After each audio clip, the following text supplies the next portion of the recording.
Hello, welcome to ITV News Meridian. Your headlines this Monday evening. The Army sent in to drive petrol tankers to fuel-starved Kent and Sussex after retailers described the shortage as horrendous. What we wanted to do is put some HGV drivers' bums on seats and get them out there, and I'm delighted they're focusing on the South East. Get a jab or leave. The warning to care home staff who refuse the vaccination as the government deadline gets ever closer. Also tonight, being black and British, the first study of its kind to create better understanding. But will it make positive change? And ITV's Doc Martin Clunes, and why he's sharing his love of horse riding down at the Sand School. Good evening to you. The Army began moving fuel tankers to the southeast today. Parts of Kent, Sussex and London have seen forecourts either shut or clogged with queuing drivers. And though there are signs petrol is starting to be restocked, campaign groups have questioned why it took so long. And drivers have reported that prices have risen for both petrol and diesel, far above that for the crude oil price. Andy Dickinson has the latest. David Sharman has been a garage owner here in West Malling for 25 years, but says he's never known a situation like this. His pump's currently empty. He's been trying to reserve the residue for key workers, but even that's proved impossible. We've been struggling to control the people that have been coming to the site. We've had very little fuel to sell, and we've had to manage that very, very carefully. And then now we're seeing people that have put off buying it, and they're stuck at home with no fuel and are just desperate to get back on the road. We're having to go out and help customers, push them to our petrol station because they're that low on fuel. Whether the panic buying first blamed for this fuel crisis is still the main driver behind it remains unclear, with people's tanks as well as forecourts across our region running dry. The Army now called it. The situation is definitely improving. There is no shortage of fuel at our refineries or at our terminals. What we've seen is a very rapid demand spike, which has caused some of the disruptions that we're all experiencing. And I think every single day of the last week, we've had more fuel delivered than was taken out at petrol stations, with more people getting fuel and more volume of fuel being delivered as well. We're delighted the Army have been called in. A week too late. We called on the government last week to actually stop the virtual signalling that they're on standby and actually implement them. Unfortunately, fuel prices actually going up in the blink of an eye when people are queuing even. I think it's still a bit of a nightmare, no matter what they're saying in the media. I play gigs for a living, so I drive hundreds of miles at the weekend, and late nights on the motorway, nothing, and like in the torrential rain, it's been a bit of a disaster. It's absolutely diabolical. Brexit is absolutely brilliant, isn't it, eh? He didn't say anything about this, did he, Boris Johnson, when he was going round in the bus? I was an heavy goods driver for 50 years, and there's thousands like me who are retired. If they wanted drivers to come back, why don't they renew our licences for 6 months and we'd come back to work? I mean, so wouldn't be a shortage of drivers then, would they? David hopes that a tanker will arrive tomorrow with fuel to resupply his station so he can refuel his customers. But our supply chain problems could leave him and many others with a long road ahead. Andy Dickinson, ITV News, West Malling. The warning from the Health Secretary this weekend was stark and uncompromising. Sajid Javid told care home staff that if they're not prepared to have the COVID vaccine, they should resign. That may reassure people who have relatives in those homes, but it could make the staffing crisis there worse. Yes, ITV Meridian spoken to some providers who are missing 20% of their workforce, with the looming requirement for carers to be double jabbed next month. One care home provider said the deadline of November 11th threatens to create the perfect storm, as Kit Bradshaw now reports. Courtney McCormick has worked as a domiciliary carer for 18 months, looking after people in their own homes. This equipment would normally be used to train new staff, but there's not many of them at the moment, as this agency, like many, is struggling to recruit.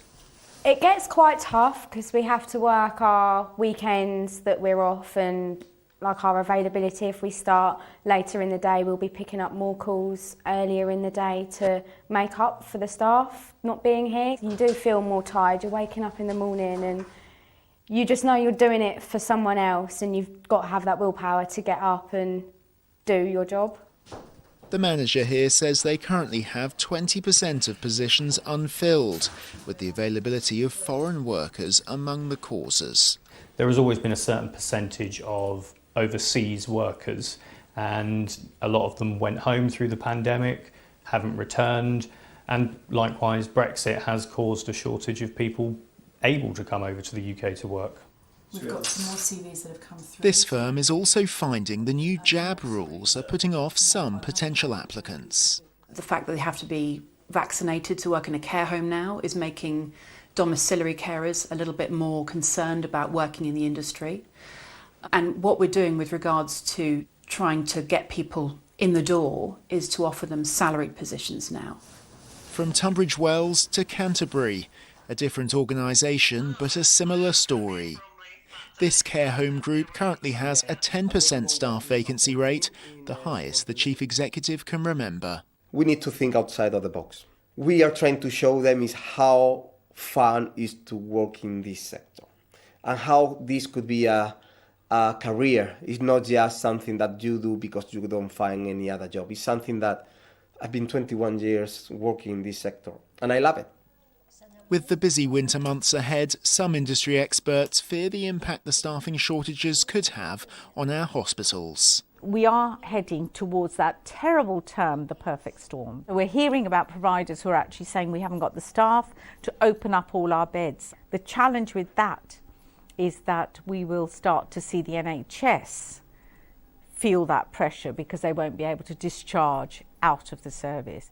A Department of Health and Social Care spokesperson told us we're providing an unprecedented investment to deliver new qualifications, progression pathways and wellbeing support, and continue to work closely with local authorities and care home providers to ensure there will always be enough staff with the right skills to deliver high quality care. It's definitely a good job to do. You feel good for helping other people, and I'd rather do care than work in a shop all day because it's more rewarding. A sentiment that many more need to share if this sector is to get the workforce it so desperately needs. Kit Bradshaw, ITV News. Drones have been used by Kent Police on more than 280 occasions this year.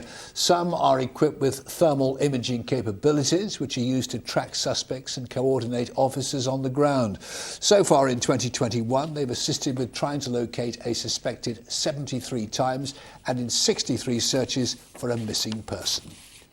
Two burglars who stole vehicles and a bank card from an Eastbourne property have been jailed. William Brazil and Amos Smith were arrested the following day after they were identified using CCTV footage close to the scene of the crime. The pair were sentenced to a total of 44 months in prison. The new police commander for Brighton and Hove has told ITV Meridian that gaining the public's trust and keeping people safe are his top priorities. His comments come as Met Police officer Wayne Cousins from Deal in Kent begins a whole life sentence for the murder of Sarah Everard. Chief Superintendent Justin Burtonshaw has been speaking to Tom Savides, who was sent this. Well, several police forces are reviewing their policies and procedures in light of Sarah Everard's murder. And that includes the Sussex force, which is trying to regain the trust of the public. Well, the new divisional commander for Brighton and Hove is here with me now. Chief Superintendent Justin Burtonshaw, can you regain the trust of people given what's happened? Absolutely. I think it's worth saying first that the horrendous murder of Sarah Everard has shaken us all in policing because, you know, this person was a police officer, but he wasn't representing what we are. He was a monster, and that's not something that we recognise in policing. But for me, it's about three things. You know, we're out there to protect the communities that we serve. This is about protecting the most vulnerable people in our community. That includes dealing and tackling violence against women and girls. Now, the Sussex force has an ongoing recruitment programme. Will that make any difference? Absolutely. You know, we're looking for another 100 people over the next sort of 18 months or so. And that's 100 extra officers out on response, being visible to the public, in neighbourhood policing and also investigations. And actually, if we can get a reflection of our community within that recruitment to make it diverse, to bring different ideas in, then of course we'll become a better police service for it. Well, one of those newest recruits is PC Ramon Vaughan Williams. Ramon, why did you decide to join the Sussex Force? Well, for me personally, it's to one, obviously help the public, help the communities, but also the fact that there aren't a lot of black officers out there in Sussex. When I moved here, 2015, I've not seen one. So I just thought, right, you know what, let's put a stop to that and actually join, to actually make a change. So for me, it's just showing that change is happening, slowly, but it is happening. And that's why I'm here, to encourage more BAME candidates to join in. If you've got a passion for policing and you want to help people, do it, we need you. Okay, well, good luck now that you have joined. And of course, that recruitment programme is carrying on for the next 2 to 3 years. Tom Savides there. Well, top of the agenda at the Tory conference in Manchester today was the economy, but as our political editor Phil Hornby reports, the murder of Sarah Everard is still on everyone's mind there. The Tories began their conference by announcing extra money to keep our streets safer for women and girls, as it was revealed one of the places where Wayne Couzens worked as a policeman was the Houses of Parliament. How shocked are you to find out that he was working at the House of Commons? I mean, what vetting was going on? Look, the whole business of the circumstances surrounding the murder of Sarah Everard have been absolutely tragic and sickening, and we need to have an urgent investigation now into Wayne Couzens, into anybody he was in communication with, why he was working wherever he was working, and we've got to get to the bottom of it. The conference slogan is "Build Back Better," but there aren't many people here to see it. Many Tories have chosen in these COVID days to log on and follow it all from home. The conference hall is the smallest I've ever seen, and at times it's embarrassingly empty. A small conference to debate some big issues, none bigger for the Tories here in this great northern city than levelling up. But lots of people in the south are worried it just means loads more money to the north. No. And the areas of the south that need investment are not going to get it. No, because there are plenty of parts of the southeast that have got there are pockets of deprivation. The whole point I make about levelling up is that there are parts of our communities which are left behind that are almost adjacent to areas of great prosperity, and the objective of levelling up is to make sure that we fix that.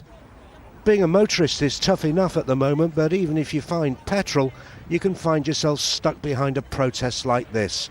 The government are promising tougher measures. People are getting fed up with this. What are you going to do about it? I'm getting fed up with it. I think it's outrageous that some people call these people legitimate protesters when all they're doing is wrecking the day or economic activity of hundreds of thousands or millions of. You're the man who said you'd lie down in front of bulldozers at Heathrow Airport. Well, that's a long way off. And what we're doing is giving the police the powers not only to unglue them, but for the first time to give them a 6-month sentence. We're also going to give them powers so that they can deem that the whole motorway or the whole area that's affected by these people can be subject to stop and search proceeding. Tougher measures promised too against the migrants crossing the channel in small boats, including possibly dealing with them in other countries. Really going to send them to Albania? I think that the migrants in the channel are the victims of cruel and unscrupulous gangs who are making money by a business model that we have to interrupt. Isn't it cruel to send them to Albania? And we're going to find ways to break their business model. Now, if we can find partners around the world who can help us to do that, then I think that's certainly something that we should look at. It does. All these bottling. The Home Secretary, Priti Patel, here visiting a youth club near the conference, will be centre stage tomorrow. The Tories here have heard tough talk from her before. What they want now are results. Phil Hornby, ITV News, Manchester. Work has started on a first-of-its-kind multi-purpose ambulance 999 and NHS 111 centre in Gillingham. The building will include an emergency call centre and 2 floors where ambulances will be cleaned and restocked between each shift. Ambulance crews in Medway will now start and finish at the new centre.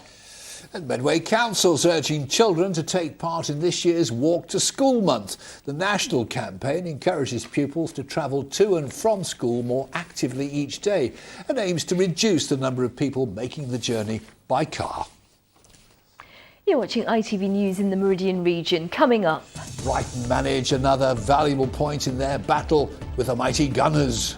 and starting them young, where ITV's Doc Martin says lessons like this are a great start in life for so many. And you can find more on today's stories in our region on our website. Just go to itv.com/Meridian. Call us on 0808 1010 095. Remember, you can also follow us on Facebook and on Twitter.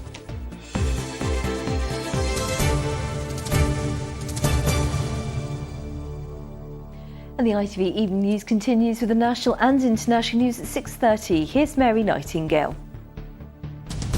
Coming up on the programme, a warning from the Chancellor that the recovery will come at a cost. In his big speech at the Tory party conference, Rishi Sunak said more tax rises will be needed to fix the public finances.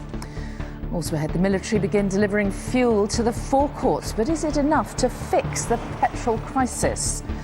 Plus, the junior doctor and his pet dog that helped him to a top 10 finish in the London Marathon.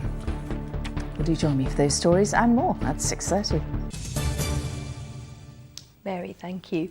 Thousands of people have already taken part in a national online survey which aims to create a comprehensive insight into the experience of being black in Britain. Yes, the Black British Voices project is the first study of its kind, and it's hoped it'll build understanding and drive positive change. With more, Amrit Birdie. What it means to be black and British is an ever-evolving identity. Almost 2.5 million people identify as black or black mixed race in England and Wales, and yet the Black British Voices project is the first time data will be gathered on such a large scale to identify the issues that matter to the UK's black community. Councillor Sam Adniji is an East Sussex County Councillor. I do hope that one thing that will come out of the project would be that we can understand that we live in an equal opportunity society where people can be, irrespective of their colour, their creed or their religion, can be the best they want to be, and people can achieve whatever they want to achieve if they work hard enough, if they acquire the right education and the right skills to do it. Nothing stops anyone from achieving whatever they want to achieve. Dr. Kenny Monrose has been working on the project and has been doing in-depth interviews with key black figures. It was such a great and rich experience, often cathartic for some of the people that participated, because it was the first time they got to speak about their experiences. They unpacked some deep-seated sentiments about their experiences as being a black person in Britain. One of the primary outcomes of the project will be to form a database, something that harnesses the voices of black people in this country. And what we can use those voices for is for some ongoing research. If there are any policy considerations or policy changes that we're trying to, prompt change in that particular area, we can use those voices to do that. Katrina French founded a non-profit organisation earlier this year, and she told me there's never been a better time for a project like this. We have an old Jamaican saying, nothing before its time, which doesn't mean it shouldn't have happened before its time, but I think last year the world has awoken to what black people for generations, for centuries have been saying and about their experiences. So yeah, whilst we could have said it could have been done a while ago, I don't think the interest was there. I don't think the zeal, I don't think the enthusiasm, and I don't mean that from the black community, but I mean our white allies, from corporations, from institutions, to really champion and be alongside us on this journey. So I kind of feel the timing's perfect, the time is right. A final report, including the data, online survey and interviews, will be published at the end of the year. It hopes to provide an insight into what it means to be black and British in 2021. Amrit Birdie, ITV News. Over now to Lester Holloway, editor of The Voice newspaper, the only British national black newspaper in the UK. Lester, thank you for talking to us. Now, you're also involved in the Black British Voices project. From what you know so far, what do you think this project will tell us? I think what this project is about is finding and understanding really what is going on with the evolving black community in Britain.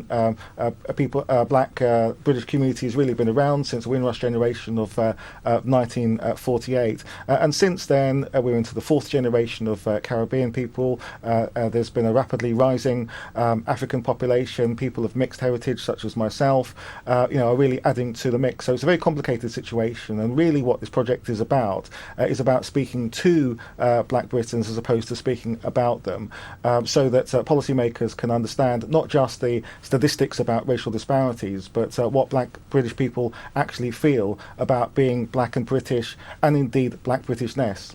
So it's people's real life experiences, so it will be a valuable resource. Do you think it will create meaningful change, though? I certainly hope it will create meaningful change because policymakers need to consider how people are feeling as well as what's happening to them. I think there may be a whole range of different things that come out of it. For example, terminology. The issue about whether people BAME, etc.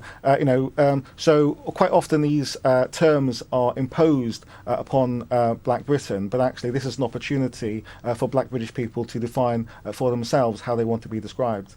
Lester Holloway from The Voice, thank you for talking to us. Thank you. And if you want to take part in the Black British Voice project, then you can find out how on our website itv.com/Meridian. He's known for his role as Doc Martin, and more recently he's been on our screens in ITV's Manhunt. But aside from acting even, speak properly, Sangeeta, Martin Clunes has a passion for horses. And now he's helped launch a new scheme to encourage youngsters to try their hand at riding. And he was joined by Olympic gold medalist Laura Collett, as Mary Stanley will tell us. They say actors should never work with children or animals, but Martin Clunes is in his element alongside both. Presenting certificates to young horse riders, a pastime he's passionate about himself. We live with lots of horses at home. We're very lucky, and I made a few programmes about horses as well, and out of that came this sort of interest from the BHS, the British Horse Society. But I've been the president for 10 years now, and which makes me smile with pride. But of all the things that I do as the president, my favourite is coming to yards and seeing kids with horses, actually. Joining the Doc Martin and Manhunt star is Laura Collett, who won gold in the Tokyo Olympics, wowing these school children with her medal and hoping to inspire them too. She started riding at just 2 years old. I came from not really a horsey background and not much money, but it's about if you want to achieve something, it's about letting the kids understand that no dream is too big, and if you work hard enough, then you can achieve your goals. We've been bringing Alfie since he was 2 to horse riding. He's got cerebral palsy. It's been a fantastic way of him being able to achieve things that we didn't think he'd be able to achieve, actually. And it's just really lovely that he can do it with his little sister and his little brother. It makes me feel really warm and nice inside. When I get in the saddle, I just don't have to worry about anything. It's kind of like just all my problems go away, and I'm just in my happy place. I just love it. And what's next for you? I don't know, I'm not doing much this year. I did Manhunt in the winter. We've got a lot of Doc Martin next year, so I'll bide my time till then, I think. You must miss your horses though when you're filming. I do, yeah, I do. That's how I've been staying home, mucking around with the horses. And it's that love and enthusiasm he hopes to pass on. Mary Stanley, ITV News. I really like Martin Clunes. So I like Holly too, and she's with us now. Martin. Holly, very windy this weekend. Oh my goodness, it was, yeah. So Langdon Bay had 63 miles an hour, ever so windy. And take a look at this, because we actually had a photo in. This is Dumpton Gap Beach in Broadstairs, sent in by Robin Grant, of a buoy that we think had broken from its moorings and washed ashore in the strong winds. Today, far more in the way of these around, rainbows. This one sent in by Mark Hornshaw at Gills Green. We had another one here from David Young in West Hythe. Very shallow there because the sun was high in the sky, but very pretty. Rumours of a hurricane in the Atlantic. It's not coming here though, is it? Who told you, Fred? Well, do you know, it's not coming here. Let's take a look at what it's doing because it is impacting our weather. So this is it, Hurricane Sam. And what happens is it heads towards Iceland. It actually gets gathered up by our jet stream. So it transitions to a more typical low for our part of the world. But as that jet stream surges northwards, higher pressure builds in and it moves up some warmer air. So actually for us, going to bring some slightly warmer weather to end the week. Wave. I wouldn't go that far. Let's not get carried away. Indian summer. No. A little warmer. I shouldn't say this to you two. A little warmer. We'll take that. Here's your forecast. Holly Green.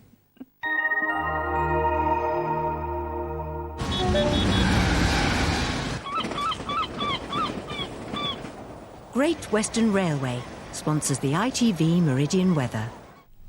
Well, it's been one of those days where the sun has been shining one minute and then the heavens have opened the next. Dry here at Great Stone Beach, but you can see that heavy shower obscuring the view to Hythe. Now, as we head into tonight, we've got an active feature moving our way. Some intense rain, strong winds around as well, and an unsettled look as we push into tomorrow. But yes, for the end of the week, it is turning that bit warmer. So this is the feature heading our way for tonight. The wraparound occlusion gives us an unsettled look for tomorrow, and a little ridge of high pressure for Wednesday, so some sunshine.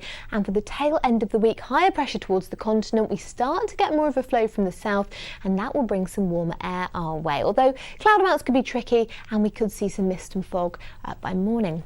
Out there at the moment then, we have got some lively showers around, an odd rumble of thunder or a bit of hail not out of the question, gusty winds too.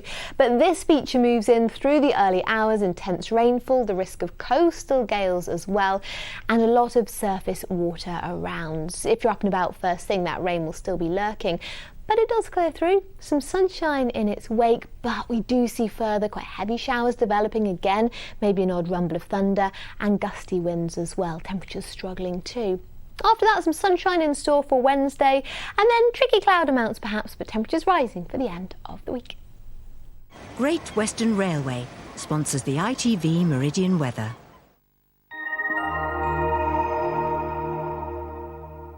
And in just a moment, the ITV Evening News Hour continues here with Mary Nightingale. I shall have our late news about 10:45. That's way past my bedtime, that is. But for now, from the team here at ITV Meridian, thank you for watching, enjoy your evening and take care. From all of us here... I'll give you coffee. Thank you. Bye-bye.